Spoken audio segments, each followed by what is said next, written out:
अस्सलाम वालेकुम। औरंगज़ेब आलमगीर मईउद्दीन मोहम्मद औरंगज़ेब आलमगीर मुग़लिया सल्तनत के छठे बादशाह थे जिन्होंने 50 साल हुकूमत की। औरंगज़ेब 3 नवंबर 1618 में पैदा हुए। इनके वालिद शाहजहान शहनशाह हिंद और वालदा अर्जुमंद बानो थी। शाहजहां ने अर्जुमंद बानो के साथ 1612 में शादी की और उनका नाम मुमताज़ महल रखा।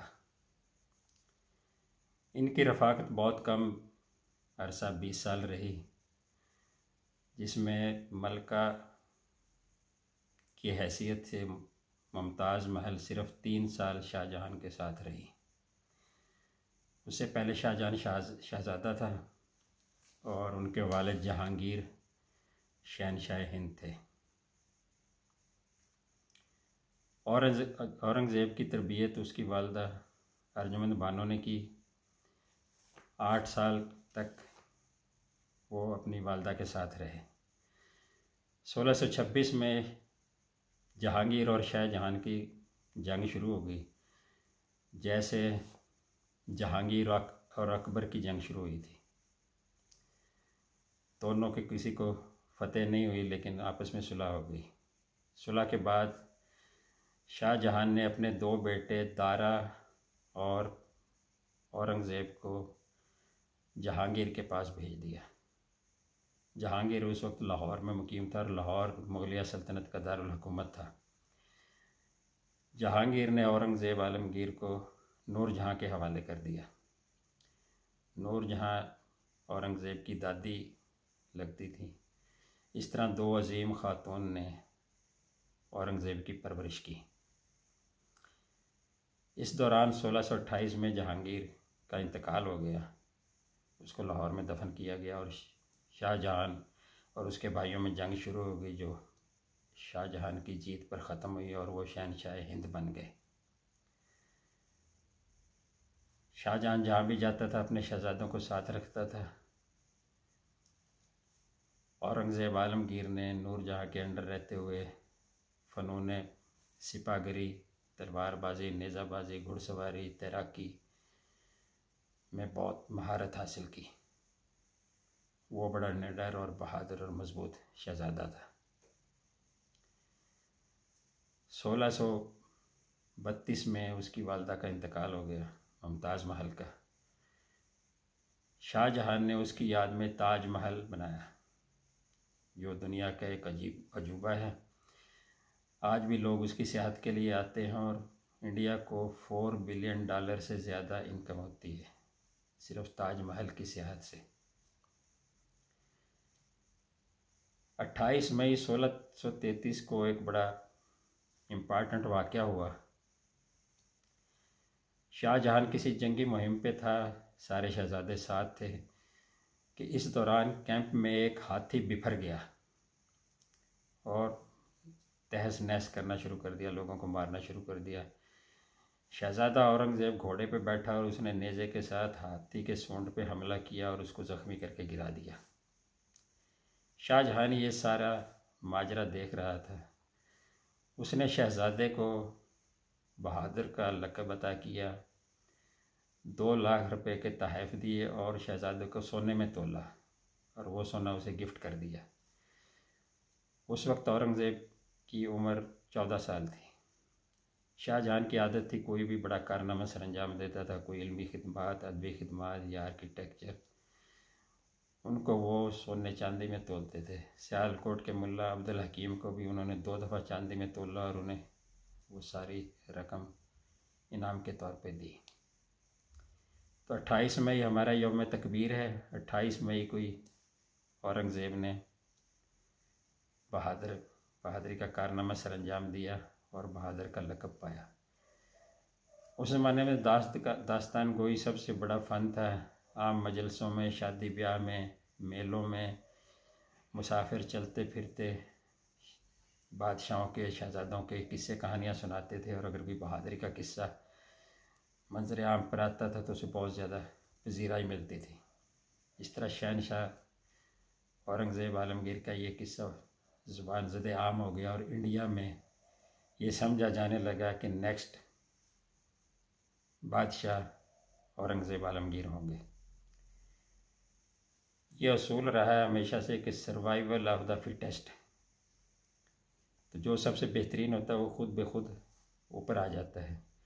नबी अकरम सल्लल्लाहु अलैहि वसल्लम ने एक मुहिम भेजी जंग मौता में 3000 सहाबा को हज़रत ज़ैद बिन हारिसा की मातहती में दे के, रोमियों का लश्कर 2 लाख का था, इधर 3000 थे। तो आप सल्लल्लाहु अलैहि वसल्लम फरमाया अगर ज़ैद बिन हारिसा शहीद हो जाएं तो जाफ़र तैयार क़यादत करेंगे, जाफ़र तैयार शहीद हो जाएं तो अब्दुल्ला बिन रवाहा क़यादत करेंगे, और ये भी शहीद हो जाएं तो फिर लश्कर वालों की मर्ज़ी है जिसको अपना सिपह सालार मुंतखब कर लें। जब जंग शुरू हुई तो ये तीनों हजरात शहीद हो गए। तो उस वक्त ऑटोमेटिकली लोगों ने खालिद बिन वलीद रज़ी अल्लाह तआला अन्हु को सिपह सालार चुन लिया, जो उससे पहले एक आम सिपाही की हैसियत से जंगों में हिस्सा लेते थे। तो कुदरत खुद ब खुद रास्ता बनाती है। औरंगज़ेब आलमगीर बहादुरी की वजह से उसी वक्त नुमायाँ हो गए। तो आप भी अगर नौजवान हैं, ये बातें सुन रहे हैं, तो अपना एक टारगेट फिक्स रखें, मेहनत करें, जिस फील्ड में भी है, कम्युनिकेशन स्किल्स हासिल करें, मैनेजमेंट, एडमिनिस्ट्रेटिव, डिसीजन पावर, और पाकिस्तान की जिस तरह भी खिदमत कर सकते हैं करें, और फ्रंट लाइन पे होके खेलें। तो इंशाल्लाह आप बहुत जल्द कोई ना कोई मकाम हासिल करेंगे और मुल्क व कौम की खिदमत करेंगे। शाहजहां दारा से ज़्यादा मोहब्बत करता था और दारा को अपना जानशीन समझता था। इसी दौरान दक्कन में बगावत होगी। दक्कन, हैदराबाद दक्कन हमेशा से एक बोन ऑफ कंटेंशन रहा है। जो भी साजिश होती है, जो भी नुकसान हुआ मुगलिया दौर हुकूमत में या उसके आगे पीछे, सब दक्कन से शुरू हुआ। इन्होंने सिराजुद्दौला को भी धोखा दिया, हैदर अली और टीपू सुल्तान के साथ भी जंगें करते रहे। वहाँ बगावत हुई तो शाहजहां ने नौजवान औरंगज़ेब को भेज दिया। औरंगज़ेब ने जाते ही सोरश पे काबू पा लिया और अमन कायम हो गया। 1637-38 तक उसने 1 साल वहाँ हुकूमत की। उसके बाद एकदम गुजरात में बगावत हो गई। गुजरात भी एक शरारती रियासत है, ये नरेंद्र मोदी की रियासत, और हमेशा से यहाँ से शर फूटता रहा है। औरंगज़ेब को वहाँ भेजा गया तो उसने उस पर भी काबू पा लिया और 47-48 तक कोई 10 साल वहाँ पे हुकूमत की। इस दौरान शहज़ादे के चर्चे ज़ुबान ज़द आम हो गए और इंडिया में इन्हें मुस्तकबिल का शहंशाह समझा जाने लगा। इसी दौरान बलख में शोरश पैदा होगी। बलख आखिरी सूबा है अफ़गानिस्तान का जिसकी सरहद उज़्बेकिस्तान से लगती है, और बलख में एक बहुत लंबी कब्र है जिसके बारे में मशहूर है कि यह हज़रत शीस अलैहिस्सलाम की कब्र है। वहाँ पे औरंगज़ेब को भेजा गया, वहाँ भी उसने शोरश को ख़त्म किया, और ये पहला मौका था कि मैदानी इलाकों की फ़ौज ने पहाड़ी इलाकों की फ़ौज को शिकस्त दी। उसके बाद फतेयाब होकर वापस आया। तो इन द मीन टाइम 1657 में शाहजहां बीमार हो गया। उसने दरबार में आना छोड़ दिया, जुमा पढ़ाना छोड़ दिया, लोगों के मसाइल सुनने छोड़ दिया। अफवाह फैल गई कि शाहजहां फौत हो गया है। इस दौरान दारा ने गलती से, धोखे से उसे अपने हक में शहनशाहियत का फतवा ले लिया कि दारा जो है वो शहनशाह हिंद है। भाइयों को पता चला तो ये तीनों फौजें लेके आ गए। दारा अकेला था, उधर मुराद, शुजा और औरंगज़ेब ये फ़ौजें लेके आए। औरंगज़ेब ने दारा को धर्मट की लड़ाई में ज़बरदस्त शिकस्त दी। ये अप्रैल में 1658 में हुई। उसके बाद दारा भाग के सामूगढ़ चला गया, वहाँ पे फैसला कुन लड़ाई हुई जून में। औरंगज़ेब ने वहाँ भी उसको ज़बरदस्त शिकस्त दी। तो फिर दारा का सूरज हमेशा के लिए ग़ुरूब हो गया। औरंगज़ेब ने 31 जुलाई 1658 को शहनशाह हिंद की हैसियत से हलफ उठाया, ताजपोशी हुई। उसके बाद दारा को मुर्तद होने की बिना पे फांसी की सज़ा दी गई। शुजा को कत्ल के मुकदमे में फांसी की सज़ा दी और मुराद को भी किसास में कत्ल किया गया। औरंगज़ेब ने बादशाह बनते ही सलाम करने का तरीका शहनशाह का था वो बिल्कुल ख़त्म कर दिया। उनको सजदा किया जाता था और हाथों से इशारे किए जाते थे। उसने कहा इस्लामी तरीके से सिर्फ जो भी आएगा अस्सलाम वालेकुम व रहमतुल्लाह कहेगा। सिक्कों पर कलमा लिखा हुआ था, कलमा तैयबा की हुर्मत बरकरार नहीं रहती, इसलिए उसने सिक्कों पर से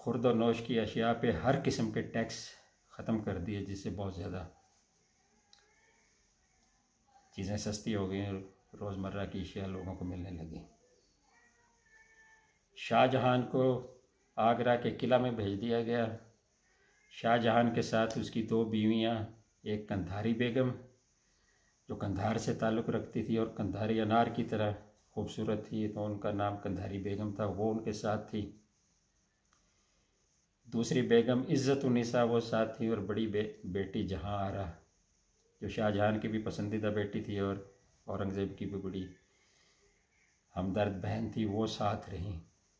शाहजहां ने 1667 में वफ़ात पाई और इस दौरान वो बेटे की कैद में नहीं बल्कि मेहमान की हैसियत से उसने वो लाइफ एंजॉय की। उसको किताबें, सैर व तफरीह, किला होता है, कोई कैद नहीं होती।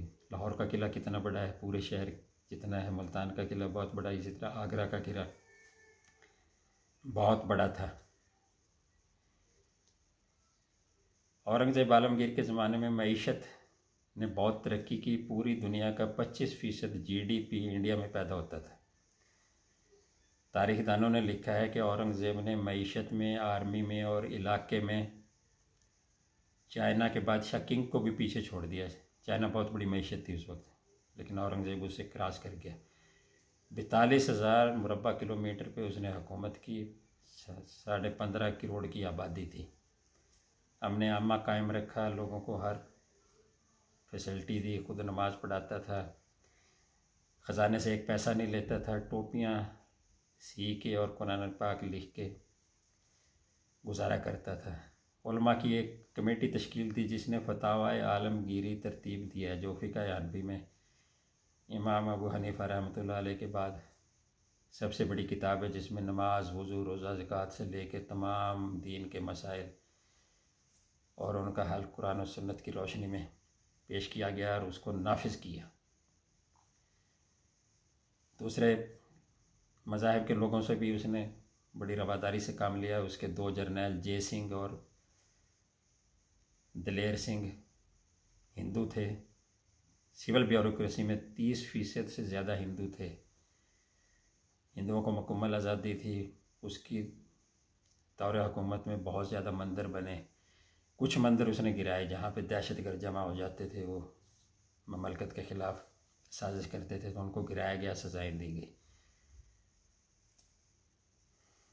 मिस्र के मुफ्ती आज़म हैं सैयद मोहम्मद तनावी। उन्होंने औरंगज़ेब को अशरा मुबशरा खिलाफत राशिदा में कंसीडर किया है। बहुत से उलमा उन्हें अपने दौर का मुजद्दिद कहते हैं। उन्होंने परहेज़गारी की ज़िंदगी गुजारी। हमसाय मुल्कों से बड़े अच्छे ताल्लुकात थे। हर साल मक्का मुकरमा में एक ख़तीर रकम गरीबों में तकसीम करने के लिए भेजते थे। कई साल ये जाती रही। फिर वो जो वफ़द लेके जाता था, उन्होंने आके बताया कि जो गवर्नर मक्का है वो सारी रकम खुद हज़म कर जाता है, गरीबों में तकसीम नहीं करता। तो इससे उसको बड़ा अफसोस हुआ और औरंगज़ेब ने वो फिर सिलसिला बंद कर दिया। औरंगज़ेब ने नवंबर 1707 में वफ़ात पाई। उस वक्त ख़जाना भरा हुआ था। उसके बाद वालों ने इतनी उसमें जो है फजूल खर्चियाँ की, इसके बावजूद भी वो सल्तनत 150 साल तक कायम रही। हमें आज भी किसी ऐसे हुक्मरान की ज़रूरत है कि ऐसा कोई हुक्मरान हो तो हमें कहीं पे अक़वाम मुत्तहिदा में जाने की, किसी से कोई भीख मांगने की, किसी से दरख्वास्त करने की कोई ज़रूरत ना पड़े। महात्मा गांधी ने कहा, औरंगज़ेब के ज़माने में हिंदुओं को अंग्रेज़ों से ज़्यादा आज़ादी हासिल थी। औरंगज़ेब की हुकूमत अशोका और चंद्रगुप्त मौर्य से भी ज़्यादा बड़ी थी। औरंगज़ेब को मसाजिद बनाने का बहुत शौक़ था। उसने बादशाही मस्जिद लाहौर बनाई, मस्जिद मोती मस्जिद दिल्ली बनाई। इसके अलावा पूरे मुल्क में बड़े सगीर में मस्जिदों का जाल बिछाया।